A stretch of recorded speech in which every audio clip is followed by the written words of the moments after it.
Ingat sih, Alana tidak pernah menginginkan menikah denganmu.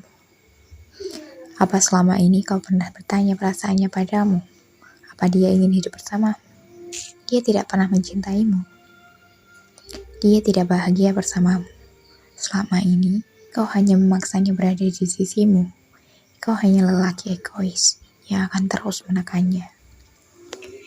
Zain duduk termenung di kursi kebesarannya, menyandarkan punggungnya di sandaran kursi. Pikirannya berkelana jauh dengan ingatan yang tidak bisa disapu.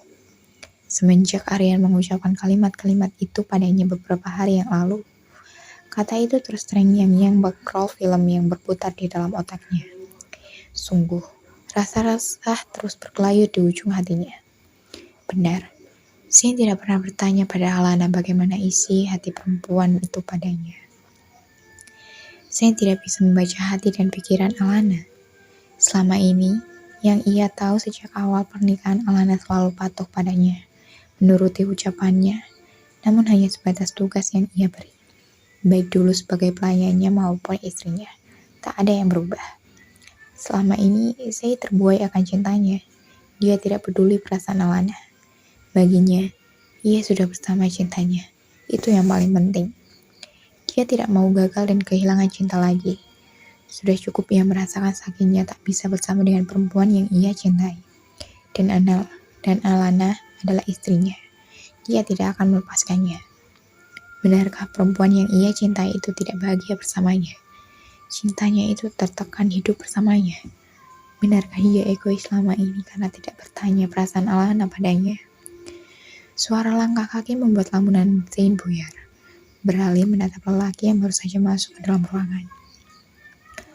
Tuan, sapa Ken seperti biasa, membawa beberapa berkas yang harus diperiksa dan ditandatangani oleh sang bos. Ken meletakkan berkas itu di meja. Zain lalu menegakkan tubuhnya mulai memeriksa berkas laporan. Ken tak beranjak keluar dari ruangan, hanya menatap sang bos yang telah bersama dengannya. Tuan, panggil Ken. 2 minggu lagi akan diadakan rapat dengan para pemegang saham tentang pemilihan pemimpin perusahaan Walter. Ujar Ken hati-hati, cemas jika membuat tuannya tersinggung. Mendengar ucapan Ken, Zain mengangkat pandangannya dari laporan yang ia baca, menatap Ken dengan senyum pelik. Aku pasti kalah kan? Papar Zain langsung. Ken terdiam. Tak ada jawaban yang bisa ia berikan. Ia hanya tertunduk, memasang wajah sendu. Ya, bosnya hanya pewaris yang menghilang selama 13 tahun.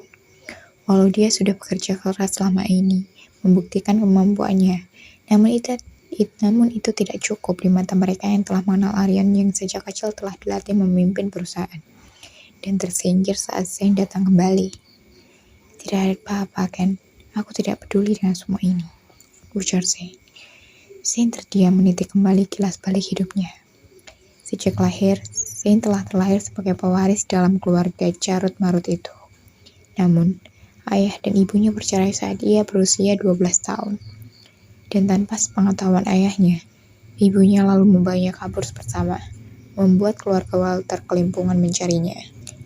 Ibu Zain membawa Zain tinggal bersama di Indonesia, memulai hidup sederhana dan berganti identitas menjadi Alvino Dirga, hingga sulit menemukannya dan melacak keberadaannya. Dari pewaris yang hidup dengan kemewahan, berubah hidup kekurangan bukan hal yang mudah untuk Zain.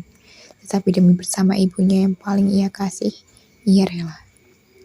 Namun, baru beberapa bulan hidup sebagai Alvino Dirga, kondisi ibunya menurun. Lalu sempat berpesan padanya jika ibunya sudah tidak ada, dia boleh kembali pada ayahnya. Dan benar, ibunya meninggal dunia, membuat dunianya seakan runtuh. Bagaimana dia bisa bertahan sendirian? Dia sudah hampir menyerah dan kembali.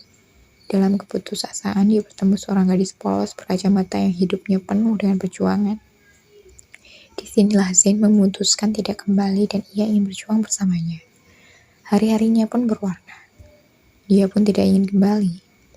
Selama 13 tahun dia menjadi Alvino Dirga.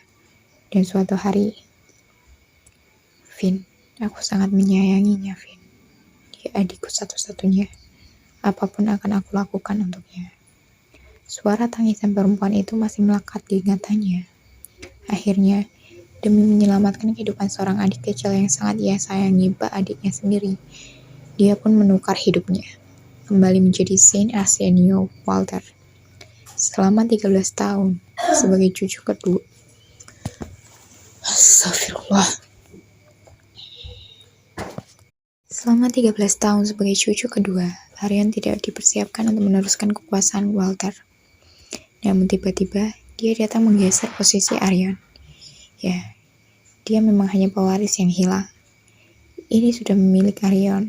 Jika harus kembali padanya, ia akan memberikannya, tapi tidak menukarnya dengan Alanna. Dia tidak membutuhkan semua ini. Tuan, panggilkan membuat lagi-lagi Saint tersadar dari lamunannya. Saint menatap Ken. Tuan, sesuai perintah Anda untuk mempercepat pembuatan taman bunga untuk Nona Alanna, kami telah melakukannya dan semua telah merampung. Jelaskan, mungkin berita ini bisa membuat tuannya kembali sedikit bersemangat. Dan benar, senyum terbit di wajah Saint. Benarkah? Telah jadi. Saint memastikan dengan antusias. Akhirnya, taman untuk istrinya yang telah ia tunggu telah selesai.